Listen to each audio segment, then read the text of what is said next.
Yeah, it's better. So,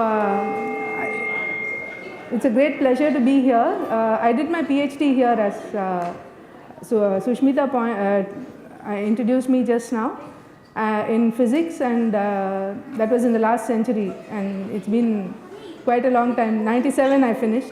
So I'm coming here after a very long time to give a talk, and it's a pleasure to be here. Thanks to Sushmita and Varuni for inviting me for this program. I'll be talking today about my experiences in science writing. I'm not going to describe too much of the newsroom and other things, though that's the sort of thing that you will learn anyway. How many of you are interested in science writing and would like to take up a career as a science writer? Yeah, do you even think of it as an option? It's a very important option, as I will talk about in my talk. The thing is that there's no set ways to go about it. So I thought I would talk about my own experience, how I was a scientist and I moved from here to science writing, how I made that transition, and what it really means. That's going to be the gist of my talk today.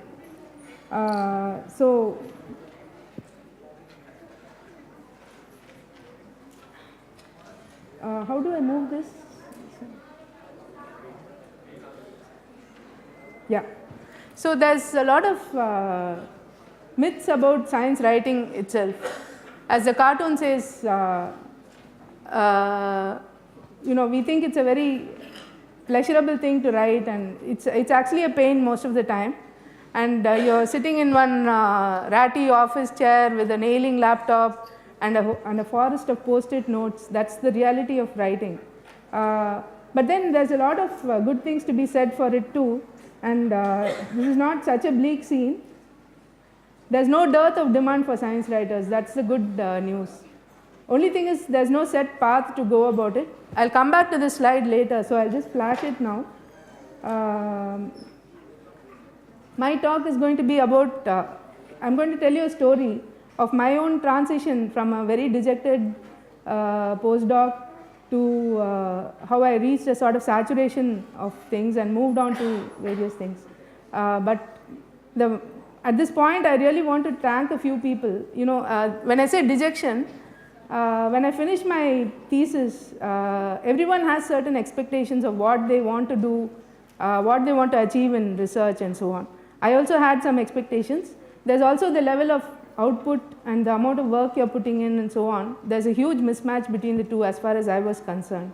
And this led to a lot of depression and so on at that stage. I would not have finished my thesis if not for 3 people, all of whom are sitting here thankfully.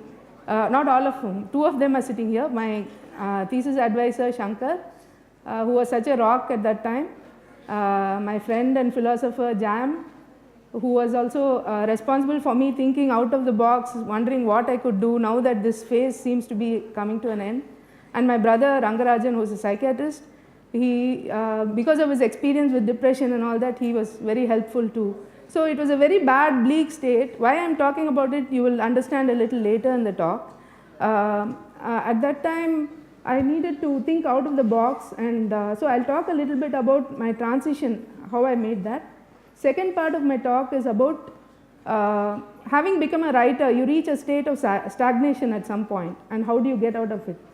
And then getting out of that rut, and then finally I'll close with a message for potential scientists. Many of you will take up research, will take up teaching, and you may not be science writers, but there's a message for you in my talk. And similarly, there's a message for the science writers among you. So I hope that you will benefit by this.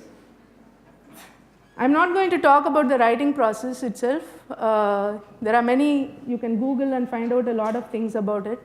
How you have to rewrite, you have to draft, you have to revise, edit, publish and all that. I'm going to talk about a story of how I switched careers and came into science writing. And I invite you all to explore with me how I managed things and how I grappled with some of these questions. Okay? So as I outlined a little earlier, it was a very bleak thing. I didn't see any light at the end of the tunnel.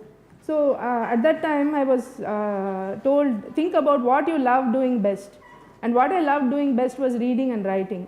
I loved science and I liked to read a lot. I read a lot and I liked to write. My language was exceptionally good. I believe my language was quite good. So what happened was I took up a job as a copy editor. There are a lot of BPOs that do editing for scientific journals, and I edited these journals for a long time. And nearly for 3 years I was in this business, and then I reached a stage when I felt I could do something better with the education that I had. It was a nice gestation period, you know, like they just nurtured me. They gave me a nice training in punctuation and style, and I was just doing that. After a PhD in physics, I felt it was a bit of a waste. So I became a publisher's editor. I joined Orient Longman, and Orient Longman is a publisher that brings out books in higher education. They have a division called Universities Press, so I joined them. I was editing and publishing books in mathematics and computer science for about 2 years. And then again there was this saturation and searching. You know, I felt that wasn't enough, and my love was really writing. So I did explore other options. I started writing small articles in science, you know, like things like desalination.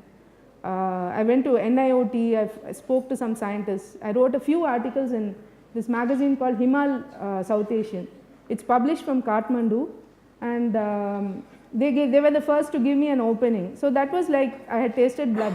Once you see 1 or 2 articles in writing, then you realize the power of what your education can do for other people. And so I started doing book reviews for New Indian Express. And I saw someone reading Indian Express in the gallery just now. I think Kamal, was it you? I saw that. So New Indian Express was the first place where I started writing regularly. I was writing book reviews, and then the first miracle in my life happened. I was just Googling idly one day, what are the science fellowships available? And Google, the very first link it threw up was this S. Ramaseshan Writing Fellowship. And that is run by the Indian Academy of Sciences. In case any of you don't know, there are 3 academies in India, 3 national academies of science, the INSA, the NASI, and the IAS. IAS is Indian Academy of Sciences. They publish the current, among other things, they publish current science and resonance. They have many publications. They have fellows who, they recruit fellows from all the institutes in India and abroad, and they have many programs. One of the programs they run is this writing fellowship. So for about 8,000 rupees a month I was offered for a year, and I got this fellowship. I just applied. The last date was some 2 days after I saw the advertisement, and I somehow got in, and I started writing for current science. At that time there was a magazine called Media Voice. I wrote for Media Voice, Himal, New Indian Express, and I continued my book reviews, and that towards the end of 2011 I was given an opportunity to write in Hindu in school. And Hindu in School is a newspaper for school children. It is just, people will not get to see it. It's circulated only in schools, and it's a newspaper for children. So it has immense opportunities for writing science. I wrote articles on Mars mission and Higgs boson and things like that, which are very catchy, about Arctic. How does it, what are the features of the Arctic? Things like that I wrote. And they absorbed me eventually. They gave me a job. I joined the Hindu in 2012, after Hindu in School I moved on to Education Plus, which is their supplement on education. And then the second miracle happened. Again this was about in 2015, 3 years down, I had been writing and all that. Idly I googled for awards in science communication, and Google threw up. I mean, I'm calling it a miracle. Many computer scientists among you will say it's Google's big boss feature that actually threw up this thing. The first link on my page was National Award in Science Communication offered by Department of Science and Technology. You had to submit work that you've done in 5 years, So I submitted that and actually won the national award in 2017. February I was given the award. Like many decisions, oops, thanks. Thank you very much. The reason why I said this is not just, of course applause is lovely, but I wanted you to see this arc of mine from a very dejected state to a position of winning a national award. So many times students are at a dead end and life appears very bleak to us at times. And it's not the end of the road and it's not the end of things. There's never an end. There's always turnings to take which show you the light. I want you all to just take this message back home from my life story. Yeah, so now 7 years since I've started writing. I started writing in 2010 and now 2017, there's no 7-year itch. What is a 7-year itch? It's a 1955 film, Marilyn Monroe and Tom Ewell. It's based on a play by George Axelrod. I'm being a good journalist, I'm giving all the references. So it's a psychological term that suggests that any relationship, including a marriage or anything, you reach a stage after 7 years when you start itching to go get out of it. But I haven't faced that with, as far as writing is concerned, it still holds its charm for me. But there is a danger of settling down and becoming very comfortable and very stagnating. That is definitely there. So I write a weekly piece and every week Hindu brings out a science page. I write an article for that. Is that enough for me? I am not sure, because now I am in a very comfortable position, and whenever a writer gets into a comfortable mode, it's important to question yourself.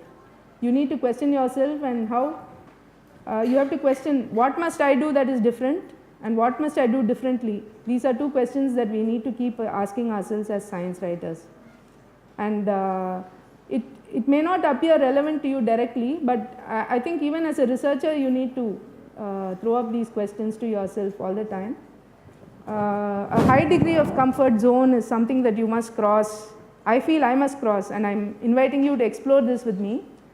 You must cross and rise above the saturation level of the mind. So an exercise we must undertake, this questioning is an exercise that we must undertake to stay relevant in changing times.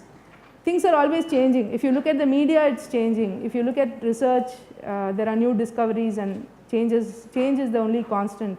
And so to stay relevant, you need to keep abreast and keep changing. So I'll just walk you through some, how different newspapers approach. So the first question I'm asking myself is the Hindu the right place to be in?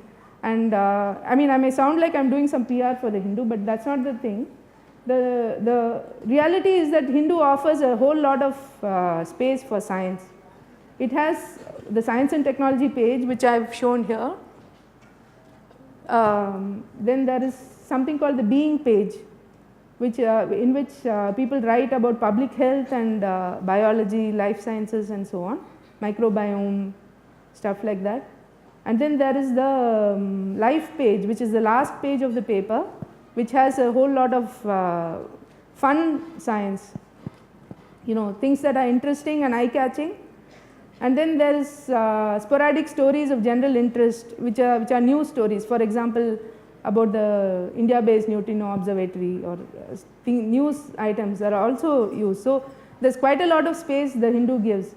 And every newspaper has a certain editorial policy of how they present the news and how they, a certain style of editing, and the selection of news, editing of news, and also the philosophy of what how important these stories are. And I feel that there's a lot of space allotted in the Hindu.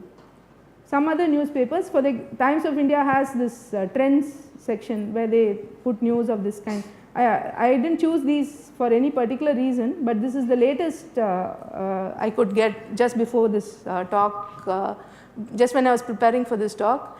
So these are the sort of stories that Times takes. Explore has a nice, they devote a section to gadgets, and small stories. They don't have writers, it seems to me, because they usually take agency copies, NASA, smartphones and things like that. What I feel is that Times of India's trends is more like the Hindu's life page that I told you about. The last page of the Hindu usually has the same stories. If you look at this, the corpse, the crematory story is there, the top story in the Hindu's life page, it's on the same day it's there in the trends section. So it's a good exercise that you all can undertake later to look across different papers and see how they present the news. See, you are the scientists, you are going to be the scientists of the future, and where is your work actually represented? Of course, many of you are mathematicians, which means there is less space that you will command in the papers. Even Hindu gives a very small exposure to, I am right? Most of them are mathematics students. So, but still, I think nobody who is in the business of science and mathematics should ignore how the public is responding to science. So, this may serve as a little seed that I am putting in your head, that you allow it to sprout a bit and start looking at how the newspapers are actually presenting your work or your colleagues' work in their papers.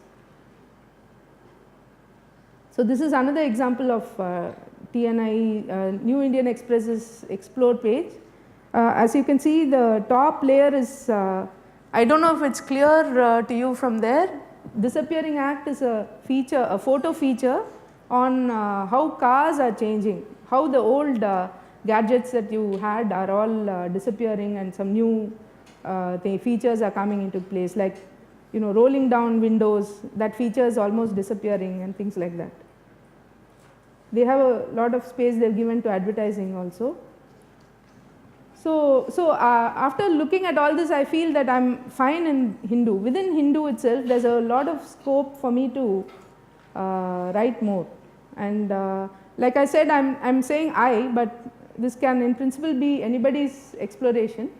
So is it sufficient to talk about the work that is being done in various labs? What does the reader want? What does she require to be told? So do I actually inform the reader? I definitely think I am succeeding in doing that, because I write about recent research and so on. Do I inspire? I don't know about that. Then do I demystify science? Yes, I do to some extent.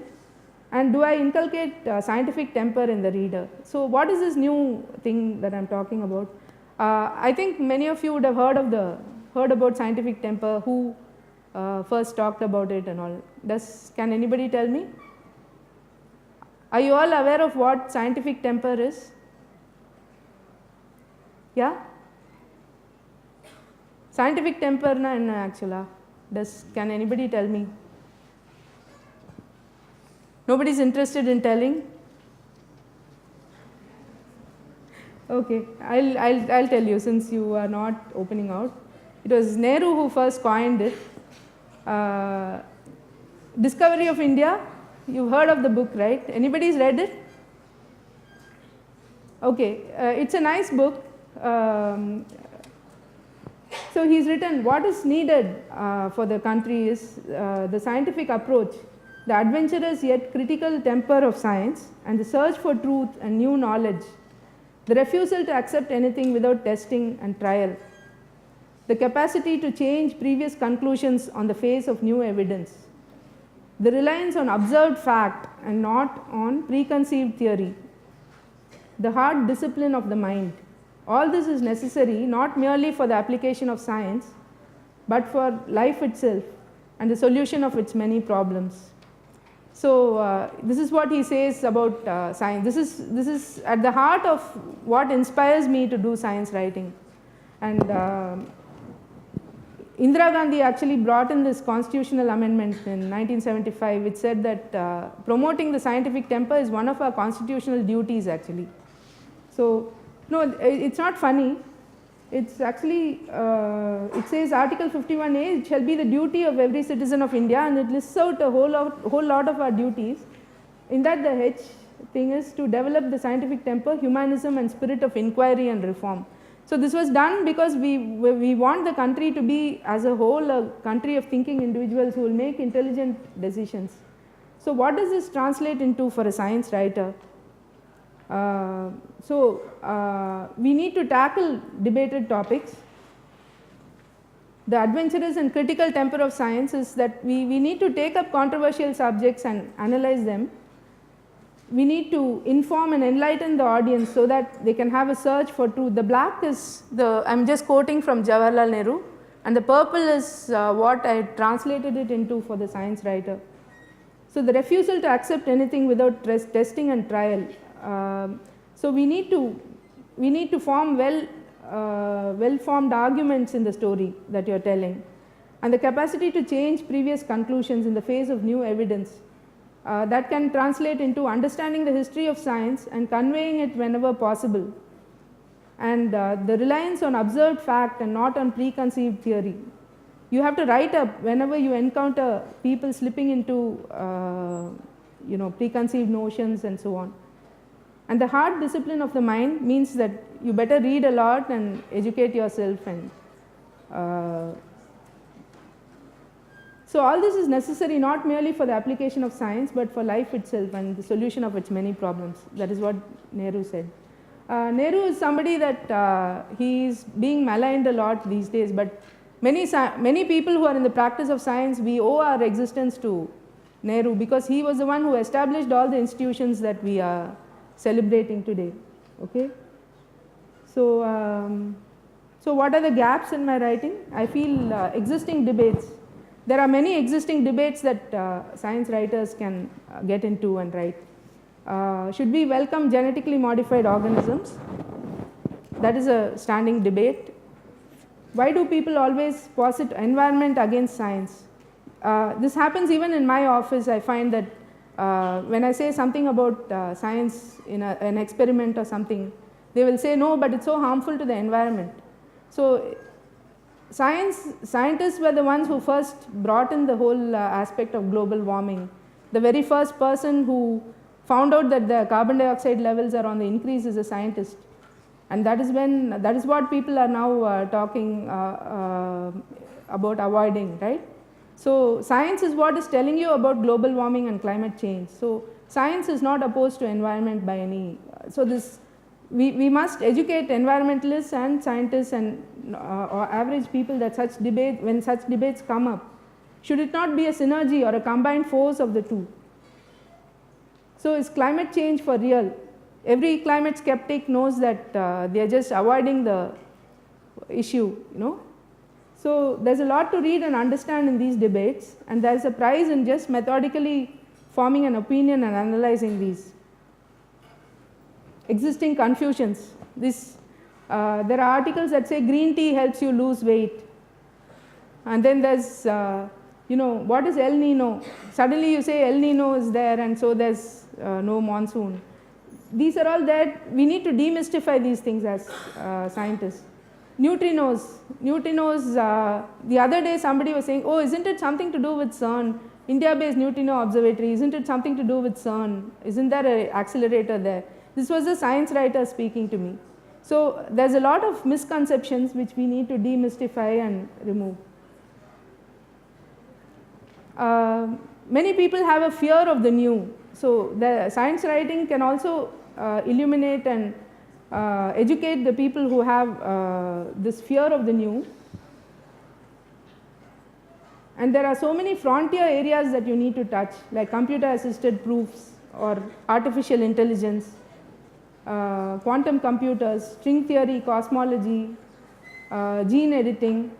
All these things are things that we need to talk about and educate people about the frontiers of science. Policy making is another big area. Nuclear power is something that's totally misunderstood. I am not a proponent of nuclear power, but we need to understand what it's all about. The Bulletin of Atomic Scientists is one thing that you can read. They write a lot of articles on nuclear power and nuclear energy and so on. Science education is something that all scientists must get involved in, and all science writers must get involved in. And big science, science outside the labs and institutes, that is another big question that is emerging in India. Canada, for instance, made this decision of switching to big science with the Sudbury Neutrino Observatory. I did an interview with Arthur MacDonald, who won the Nobel Prize for neutrino research a couple of years back, 2 years back, I think. So he said in his interview that the people were very worried about heavy water being used in the reactor, in the observatory. And so one scientist actually, they had these public demonstrations, and the scientist took a glass of heavy water, mixed it with some scotch and drank it and showed that it's not really harmful. So I think scientists should also get into the groove of explaining to people why big science is not really a anti-people sort of thing. So particularly these questions are important in the emerging, there are emerging issues in the Indian context. So, so far I have just been talking about analyzing what are the gaps that we need to fill with science writing. This gives you about 15 topics to. Can you go to the last slide? Yeah. And what do you mean by these two terms, science outside the walls and big science?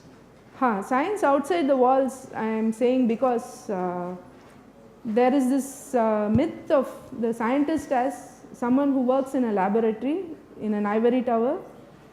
The scientist does not communicate to the average person. They do some work. So long as you don't disturb the public, it is fine. But the minute you come out and claim some land, it's not seen as something for the common good. It's seen rather as you are encroaching on some land that belongs to the people. So it's not seen as an activity that helps people by itself. This is my personal understanding from having, if you look at the opposition to the India-based Neutrino Observatory, that is one classic, it's become a paradigm example almost, you know, like so that is what I meant. Now the next thing that's coming up is the LIGO. You don't know how people are going to receive that. So this is what I meant. Is it clear? Or? So also big science is also, it's just an easy word to say, you know. ISRO has been doing science, investing a whole lot of money in it. So that's not seen as big science. But the minute you come out, scientists who haven't been working in the open come out and start doing things, it is seen as some new thing. That's also what I meant by big science.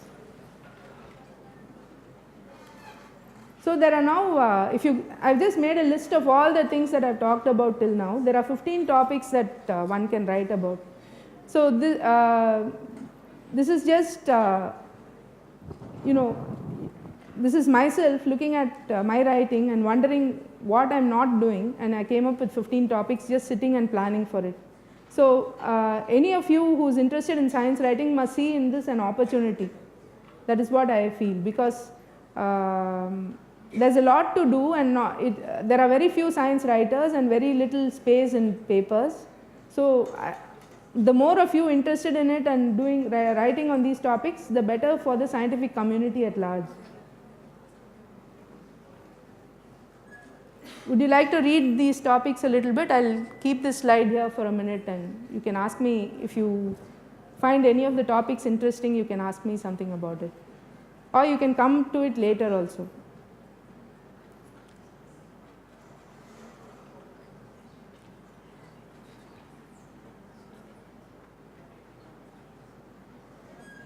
Anyone finds it interesting, this list? It's not mathematics, it's not what you've been hearing all this while, but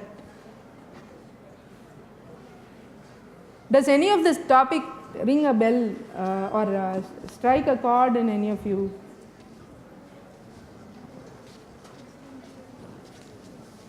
You must develop an interest in this. If it's not interesting, then I think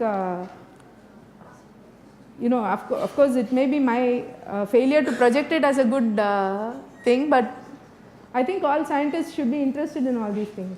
Ma'am, yeah. What is string theory? Where are you? Here. Can you please, yeah, there you are. Yeah, string theory is, you know about particle physics, right? So string theory is sort of like the next step. I'll explain in my own terms. I'm sure there are scientists here who may have.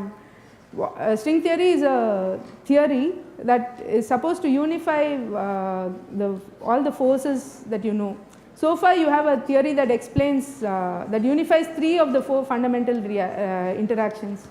That is electromagnetic, weak and strong. You have the standard model, which even is in, okay, but so the standard model unifies these 3 forces, fundamental forces, but gravity is not explained by this thing. So string theory promises to give you a unified theory that describes everything.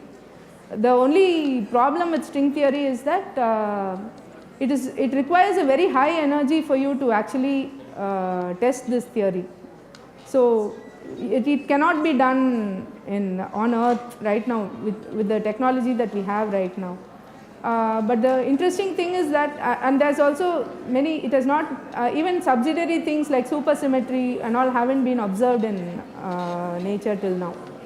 So that is, does it explain, answer your question? Ma'am? Yeah. Here. So science education, new education policy, like does that talk about like changing the education system or something? Yeah, the new education policy is something that is very much debated now. So it's a policy that the government is trying to bring in, and that is something that you need to understand and wonder whether it's really going to suit our state or not. Yeah. And also, what is genome editing?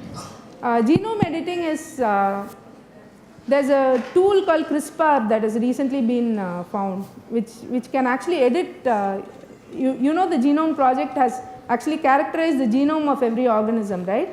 So the gene editing is when you can, if you see there's a section of the genome which is causing a particular disease, you can remove that and you can alter the genome of an organism so that disease can be eliminated in that organism. It's something like that. This is very futuristic, but right now there are ways to do it. They've already, for example, recently you need to go through a lot of regulation to get these things approved. So recently in the US there was a mushroom which used to go brown, a white mushroom which used to go brown. So by editing the genome of the mushroom, they actually delayed this browning process, so it will remain fresh for longer time. This mushroom has been approved for use for marketing. So this process has been approved, and so this mushroom will be in circulation like that. So you can do enormous things with it. It's still in the, many of them are still in the research process, yeah. Ma'am, this is a suggestion. I don't know if this is already existing. We have these science fiction novels, right? Yeah. Most of the authors tend to create their own new ideas which are actually not in existence in real life, like Dan Brown. So maybe you can have a column where you will bust all those new ideas and tell us clearly what part of it is fictional and what is actually existing. That's a good idea, but if you look at it, Isaac Asimov about 50 years back wrote, or even earlier, he's been writing since the early 1900s, I think, and I don't remember the exact date when he started writing, but the thing is that he's written about self-driving cars, he's written about a planet which has more than one sun, and so on, which are now being discovered. So how do you say that something that a writer says is fiction? You can find out if the laws of physics or the laws of science somehow make it impossible that such a thing can exist, then you can talk about that.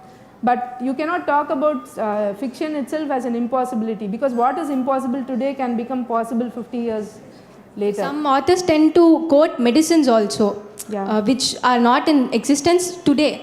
Maybe those can be, brought to public. It's not wrong. They do it for to promote their stories. That's fine in their fiction world. But when we take the stories up, we should know what is true and what is false. We can do this by research, but an article could be good. Yeah, definitely, we'll keep that in mind. And if you find out something like that, please draw our attention to that, and we can also think about it and write about it. Thank you. Yeah. Ma'am, one more question. Yeah. Ma'am, regarding the third point, I believe here. Where are you? Ma'am. Okay. I believe climate change exists.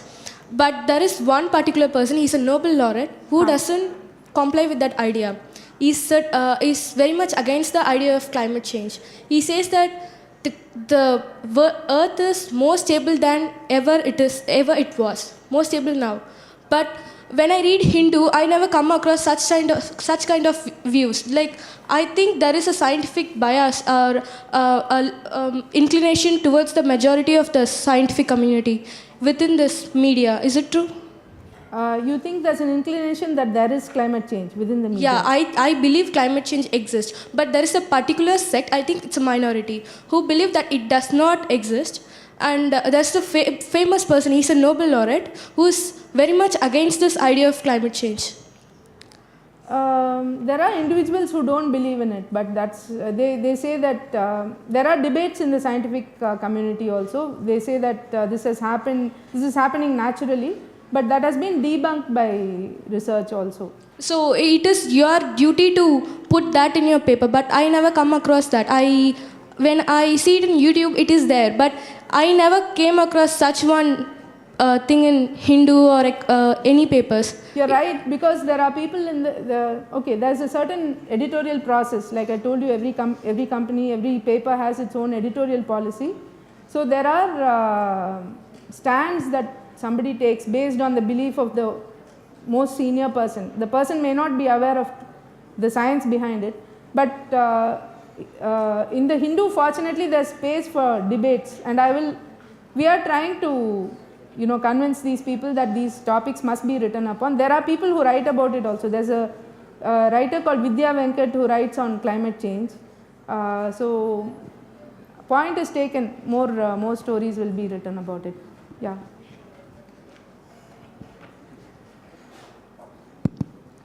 Good evening, ma'am. My question is, all of topics seem to me as important topics, but in one aspect, I think it is lacking in tackling the political opposition to science. For example, we have the recent hysteria about cow urine making magical effects in medicine, etc., etc., etc. But we don't have enough articles or enough awareness about those things, and we have largely a public doesn't analyze every one of those problems. So if those problems don't go unattended, we have a large possibility of pseudoscience coming into our realm and dominating what we should do and what we shouldn't do. You're very right, but sometimes it's like this, that you think something is too ridiculous to actually tackle. So some things you may just it's something that you can't even think about. So you ignore a whole lot of things, and they do have a habit of growing into massive important things.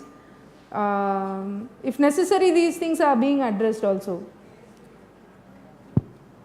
Yeah, so most of the time it's because you think it's so ridiculous that you don't need to write about it.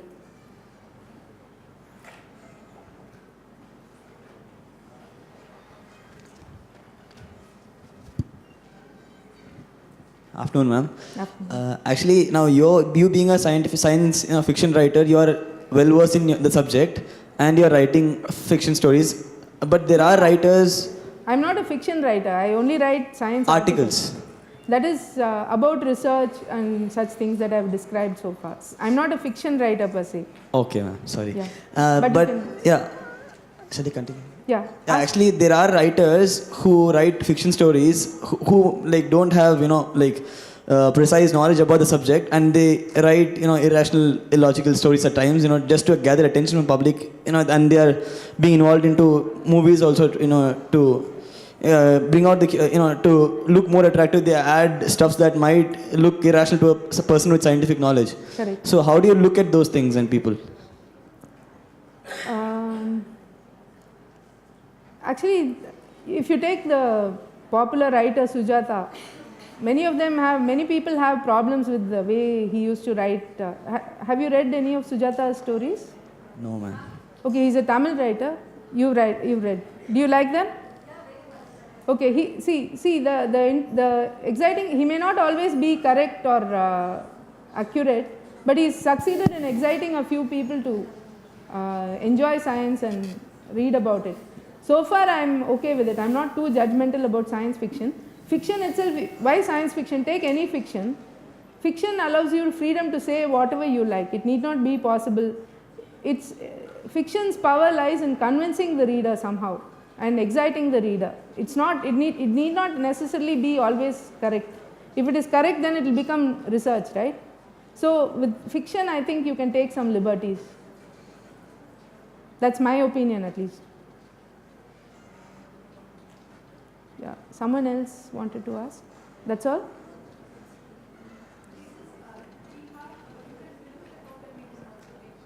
Yeah, you can ask me questions after the talk also. So what I wanted to say is that there's no dearth of demand for science writers. Science writing is fun, first of all, but you need to work your mind. And many opportunities often come disguised as exercise. The reason why I told you my story of transit in the beginning is that there was no set way to find my place as a science writer. But I think I've done decently. So my attitude has always been that you take an opportunity to write without worrying about whether it's published or not. Many of you who are interested in writing, please write, and eventually the opportunities will open out. So there are plenty of areas and topics which we just went through now. So there's no need to fret. Right now there are so few science writers that you needn't worry that somebody else has broken the story that you've been thinking about. You can just write about something else.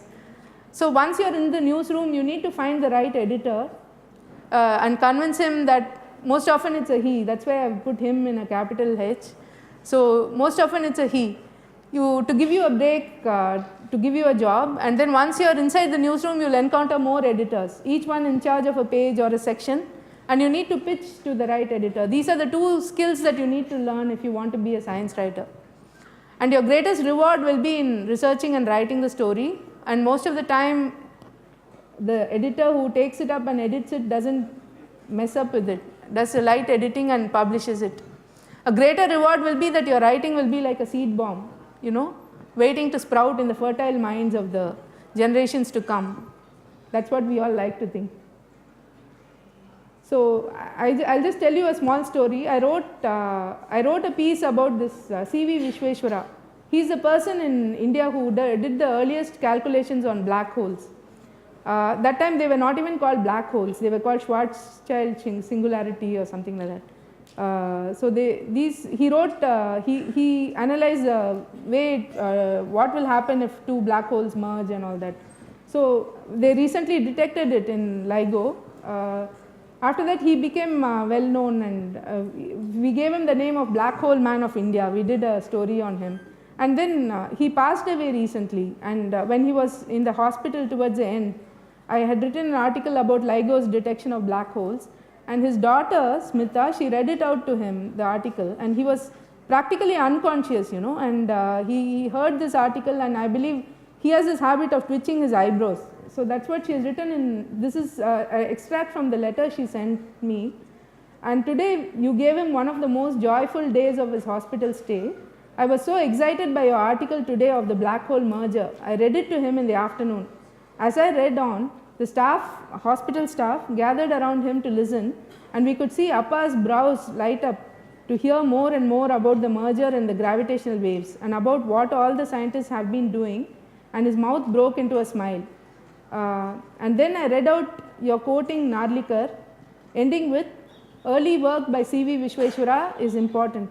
I put out my hand and said, "Congratulations, man," and somehow, one by one, all the staff members came and shook his hand, and everyone was so moved to be in the presence of such a moment where he, just imagine the situation, no? He was in his deathbed, we didn't know it then, he was going to die very soon. And then all the hospital members come and shook his hands and all that. And his daughter wrote to me, this was probably the greatest reward I've ever received in my writing career. So this, you can do this sort of wonderful thing when you're engaging with human beings and writing about them and so on. I just wanted to share it with you. So if you're going to be a science writer, there's a lot you can do.